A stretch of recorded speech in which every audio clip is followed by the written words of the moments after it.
What's going on, knuckleheads? This is our Regis Prograis versus Josh Taylor preview prediction live. Thank you so much for joining us. And knuckleheads, we have an absolute treat tomorrow, Saturday, October 26, 2019. It is absolutely going down to determine the man in the super lightweight division, junior welterweight division, whatever you want to call it. It's going down at the O2 Arena in the UK. We've got Josh Taylor going up against Regis Prograis. Again, a guy that we've interviewed on this channel, so we're extremely excited about this fight. Regis Prograis, the American boy out of New Orleans, Louisiana, a southpaw with a 24-0 record with 20 wins coming by way of knockout, heading out to the UK in the O2 Arena, which is for sure going to be packed to fight their number one guy out in the UK and basically the other best super lightweight in the world. These are the best two super lightweights in the world colliding.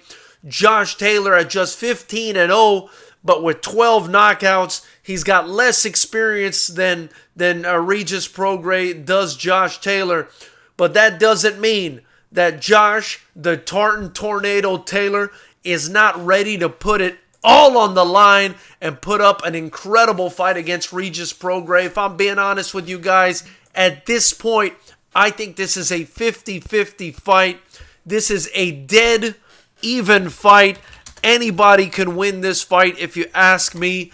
And it looks like at this particular time, Prograis is a minus 140 favorite, I believe, while Taylor is plus 120. So the odds are tight, and they're tightening as time goes on. This is a fantastic fight, and man, I'm absolutely pumped about it. So yes, just like Suleiman has indicated in the chat, thank you so much, Suleiman, for joining, my brother. Hit the like, knuckleheads. You're right about that. Prograis looks like he struggled to make weight. He actually had to take off his underwear at the weigh-ins today, which was, I'm sure, to the delight of Josh Taylor, who had absolutely no problem making the super lightweight limit. So let's real quick go through the tail of the tape,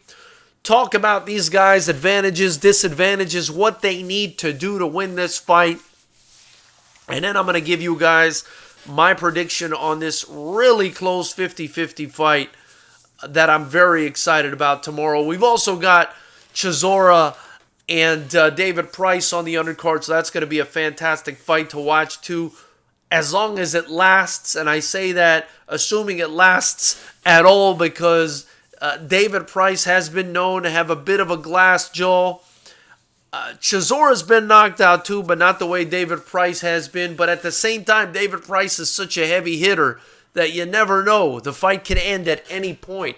He's vulnerable, but he can knock people out. So let's go over the tail of the tape here between Regis Prograis and Josh Taylor. So we've got Regis Prograis, as we indicated, 24-0. Looks like 19 knockouts. Josh Taylor, 15-0, 12 knockouts. Right off the bat, you see that there is an exceptional experience advantage for Regis Prograis. And I think that's going to play a huge role in the outcome of the fight and perhaps in the prediction. As far as their total bouts, again, Regis Prograis with 24, Josh Taylor with just 15. Josh Taylor does have a slightly higher knockout percentage at 80%, but it's negligible with Regis Prograis having a 79% knockout percentage. Then we go into the height. Now, this is where it gets a bit interesting, because even though Josh Taylor does not have experience on his side, he does have some physical attributes on his side. He stands at 5'10", over the 5'8" Regis Prograis. Now, if you think height is an advantage in boxing, which it can be depending on the boxer, then you got to tick that one off for Josh Taylor. Then we go right into reach, and Josh Taylor has an equal and proportional reach advantage over Prograis. He's 2 inches taller. He's also got a 2-inch reach advantage. So 69 inches in reach for Josh Taylor, 67 for Regis Prograis, and I believe that that is an important advantage to have in this fight because these two can box. They can fight. They're defensive. They're defensively responsible. They're athletic guys, but they can box. This is a boxing match, and that bit of a reach advantage might come into play for Josh Taylor in this fight. You got to tick that box for him. You got to give him that advantage. The other interesting thing about this fight is both guys are southpaws, but both guys are really good boxers and can definitely switch. And I think we saw Josh Taylor switch in many of his fights. We've also seen Regis Prograis switch in many of his fights. I think the interesting thing about Josh Taylor is he can fight on the inside even though he's longer. So it's going to be exciting to see this fight. As far as age goes, we've got one guy 30 years old, Regis Prograis, and we've got another guy 28 years old in Josh Taylor. Again, negligible, not something that's really, I think, going to make a difference at this point in their career. The only thing that tells me is Regis Prograis is priming. He may be headed or in his prime already, and Josh Taylor is probably on his way and probably still has a little bit more growing to do. I feel like boxers sort of peak in their early 30s, so Prograis a little bit closer to that. I think Josh Taylor is headed in that direction as well, but Prograis being 30 might actually be an advantage for him, but again, very negligible there. So what do these guys need to do to win this fight? This fight is tough to call because both guys are such superior master boxers.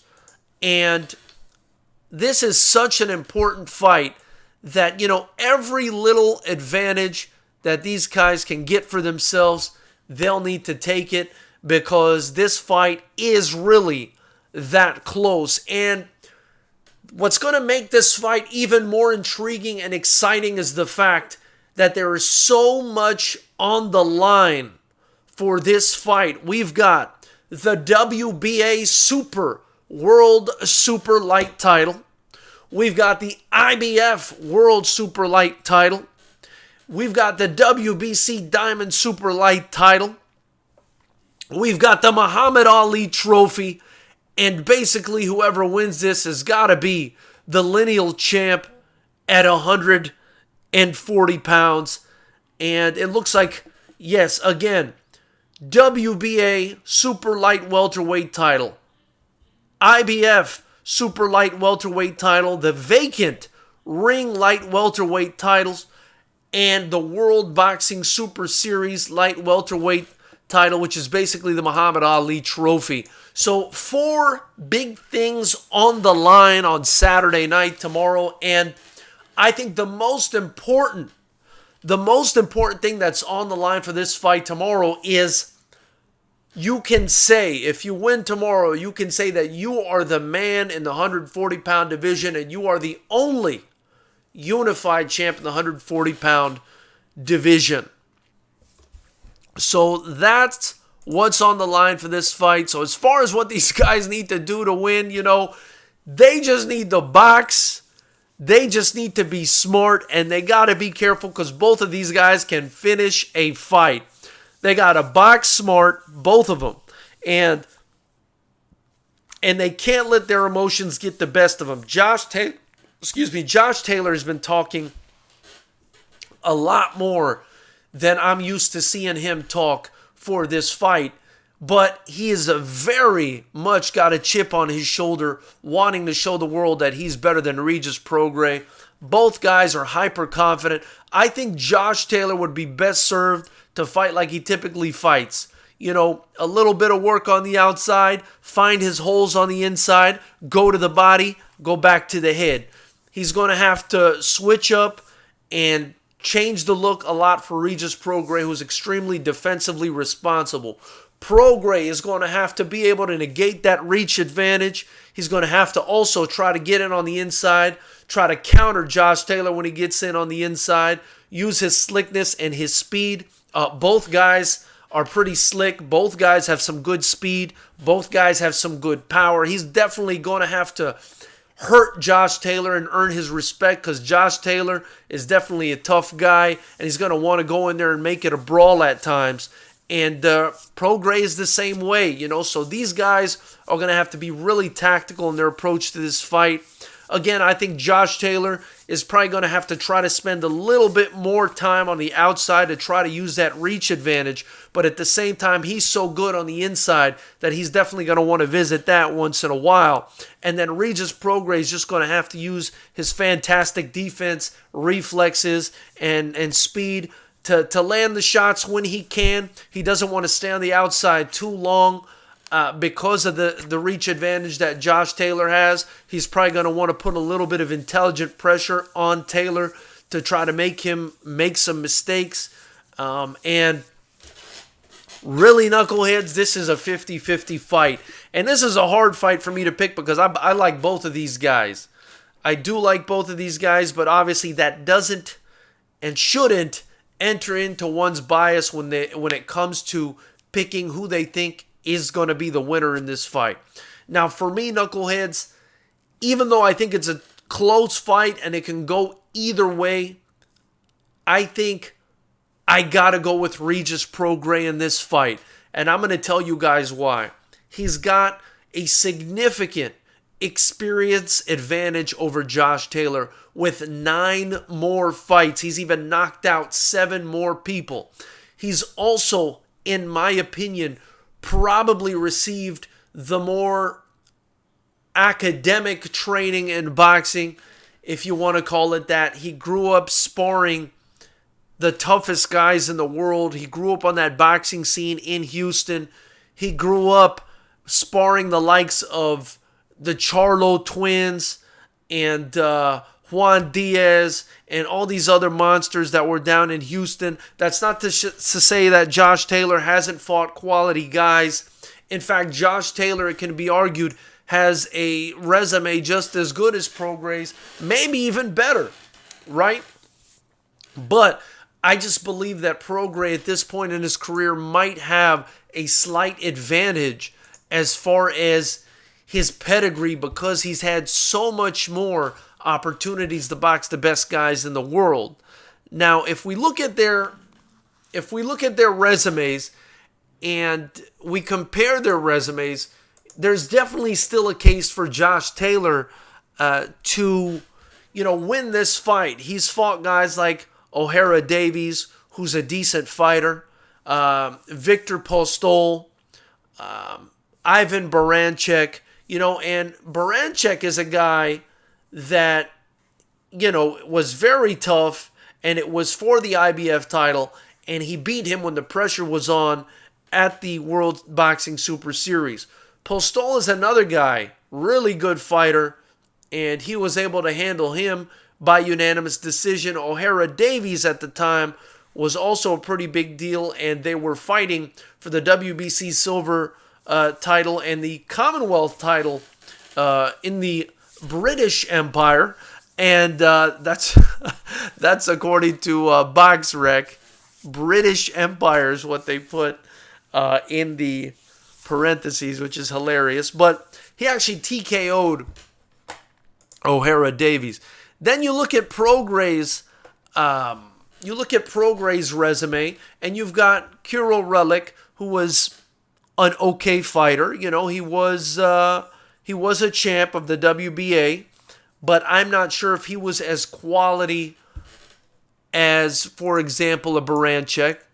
And then you have Terry Flanagan, who was a fantastic fighter in his own right, but has sort of begun, I think, to hit a decline as far as his career goes. He has lost 2 of his last 3 fights. Now, that's not to say that he's not a good fighter. The people he's losing to or has lost to have been Maurice Hooker and Regis Prograis, two, very good fighters. He lost to Hooker by split decision, but still, I just think,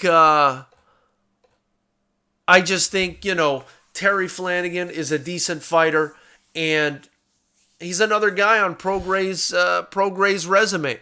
But besides Flanagan, Kirill Relic, there's not much else that's really going on Prograis' resume, if you ask me. He did have Julius Ndongo on there, but that was subsequent to Ndongo's destruction at the hands of Terrence Crawford. Terrence Crawford had basically, annihilated him in 3 rounds.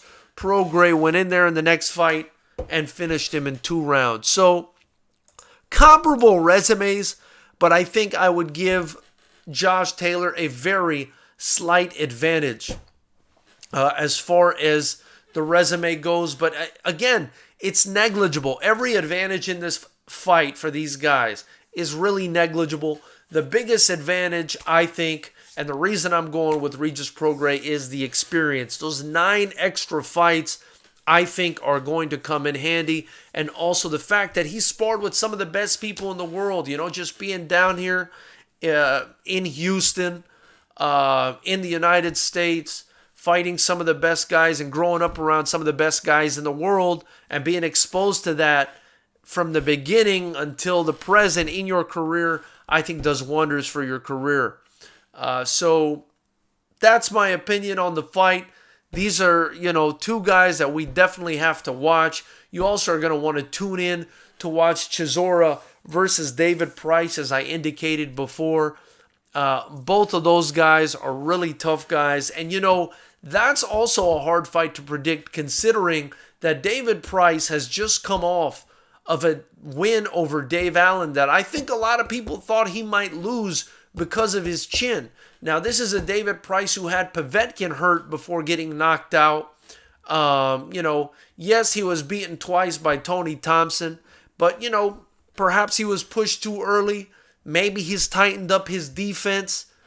It remains to be seen. At the end of the day, he's a bronze medalist in the Olympics. He's a massive man, is David Price. And he's got a huge punch. And if we look at David Price, what I mean by a massive man is he's 6'9", listed at 236 pounds, and he's got an 82-inch reach advantage. Now, when you compare that to Derek Chisora, 6'2", 243 pounds with a 74-inch reach advantage, I mean, we're talking about a massive physical advantage for David Price. Chisora's going to keep coming, no question about it. But if Price lands the right shots, he can stop this fight quick, as can Derek Chisora. A fight definitely worth watching, where David Price, the massive 6'9" monster of a man who's got that monster punch, is also really vulnerable and can be knocked out at any time, just like he can knock someone out at any time himself. Derek Chisora, very tough guy, but he's been knocked out a few times. He's also knocked out people. So this is a heavyweight fight you're going to want to tune in to watch, where either guy can go or either guy can finish the other at any time. I think it's going to be a shootout. I look forward to it. It's going to be a shootout because Derek Chisora is going to have to cover that space, close that distance to get to David Price. And I think it's definitely a fight worth tuning into. It's a card worth tuning into. And I look forward to watching it tomorrow, Knuckleheads. So that's pretty much all I've got for you guys at this point. Let's check out what's going on in the chat room. We've just got Suleiman in the chat room. Cheers, brother. I appreciate you being in here. Suleiman is saying, Prograis struggled to make weight. Do you think that has any effect tomorrow? That can definitely have effect. That can definitely have effect for tomorrow. If he struggled to make weight, he could have seriously put his body through a lot in order to make that weight. He could be dehydrated, and that can definitely affect his endurance, his ability to take a punch, his strength, his stamina, his speed. It can affect everything. Josh Taylor went on there in the first try, made weight, and looked like it was no problem for him. He's the naturally slimmer guy, and the longer guy. So that is definitely an advantage for Josh Taylor if Regis Prograis struggled to make weight. At the same time, maybe his scale was slightly off. He had to take off his underwear and he made weight. Maybe he made weight just fine on his scale, but it was slightly off when he got to the real one. Because sometimes, these commissions will use a separate scale, obviously, than the one you've been weighing yourself in on or the one you've been using. Sometimes the promoter provides the scale. Who knows? I mean, it's kind of hard to know exactly what you're going to weigh on every single scale. They might read you a little bit differently. There might be a little bit of an error there or margin of error. So that could be what happened. But if it's something else, if it's Regis Prograis struggling to make that weight, then this is definitely an advantage for Josh Taylor. Because this is going to be a hard-fought fight. This could definitely go to a decision. I do think it will go to a decision. And if Regis Prograis wins, he's going to win by decision. Again, I think it'll be a dog fight. I think it'll be a tactical fight. I think it'll be a mix of both, and it'll be very exciting. But I do think it goes to decision. However, Regis Prograis, if he's struggling to make weight and he's got and the endurance is not there for him tomorrow, it could spell disaster for him. So that's why I think that's going to have an effect tomorrow. But it depends, again, on whether it was the scale, whether he struggled to make weight. We don't really know until maybe after the fight, and that's disclosed to us. Do you think the winner will go for undisputed, says Suleiman? I think they should. I think they definitely should. If Regis Prograis, though, is having difficulty making that weight, if it's not an issue with the scale or something that came up during this training camp that hindered him from making the weight, on time on the first try, he may have to start thinking about moving up in weight. He's now 30 years of age. It's not going to get easier to make the weight, and he may have to think about moving up if he's already struggling to make weight. Suleiman says, Josh Taylor seems to believe the weight cut drained Prograis, saying Prograis looked dead on his feet and that he'll flatten him. We'll see. We'll see what happens. Suleiman says both Price and Chisora weighed in at 260 pounds today. You know what? That's crazy that Chisora is weighing the same amount of Price, considering how much shorter he is than Price and how much shorter his arms are. It's 82 inches versus 74 inches. So, I mean, that's, 8 inches of arm on that's 8 inches of reach difference. I mean, that's a massive difference. Suleiman, I don't know how Chisora carries that much weight around at his height. You know what? Me neither, but he always looks very physically strong. I think he's just a thick, strong guy.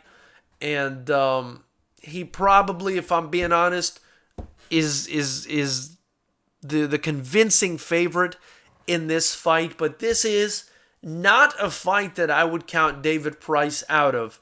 And if I'm being honest with you, Suleiman, this might sound crazy, but I think this is a very bad fight for Derek Chisora. I don't think that he's going to have an easy time with David Price, and I can really see David Price winning this fight, even though he's extremely vulnerable to getting knocked out. In fact, I'm so convinced that Derek Chisora is going to have a hard time in this fight that I could see David Price winning this fight.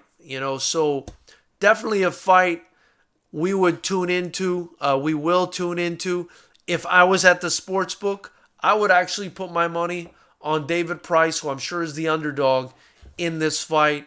And I think it's going to be an awesome fight while it lasts. Who knows? Maybe it goes to decision, but I feel like David Price is one of those kill or be killed guys at this point. I don't know if it's up to him as well, because, his chin has kind of failed him over and over again.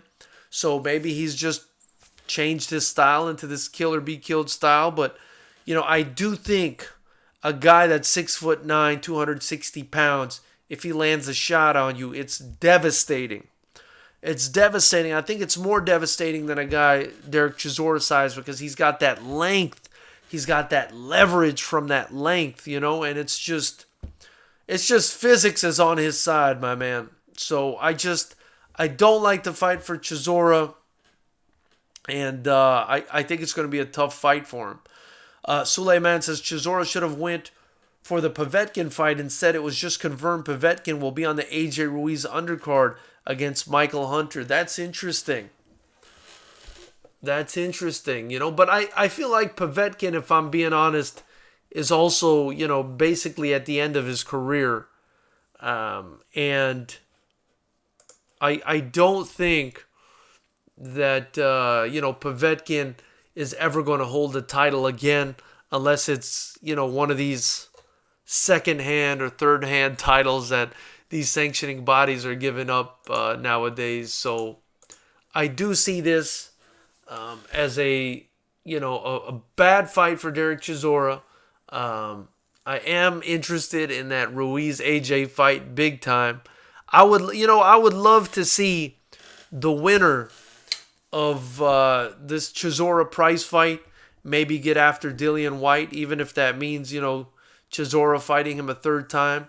I would love to see Dillian White maybe getting the winner of AJ versus Ruiz, or fighting Wilder versus Ortiz winner next. There's a lot of fights that can be made in the heavyweight division right now, but honestly, I don't think Povetkin really resonates right now. I don't see Povetkin as really being a threat to anybody's title. He might go in there, he might make it a tough fight, but I just don't see him being a factor in the division the way he once was. And Povetkin, in his last couple fights, in his last 3 fights, knocked out David Price in the 5th after being hurt. Lost by TKO to Anthony Joshua in the 7th round. And then beat Hughie Fury in a unanimous decision where he won the vacant WBA international heavyweight title. But that being said, I could see Povetkin beating like a Deontay Wilder or a Tyson Fury, and definitely not an AJ or an Andy Ruiz, if I'm being honest. Maybe he gives Andy Ruiz the tough fight, but we'll see. I still am holding the belief and holding firm in my belief that Andy Ruiz sort of got lucky against AJ the first time. AJ kind of walked right into his wheelhouse, into no man's land after having him hurt, and got clipped on the inside where Ruiz does his best work. So he should have stayed away from that. But yes, as usual, tomorrow, immediately after the fight, you can tune in. We're going to be giving our, post-fight reaction discussion on that. So, I look forward to seeing you guys on there.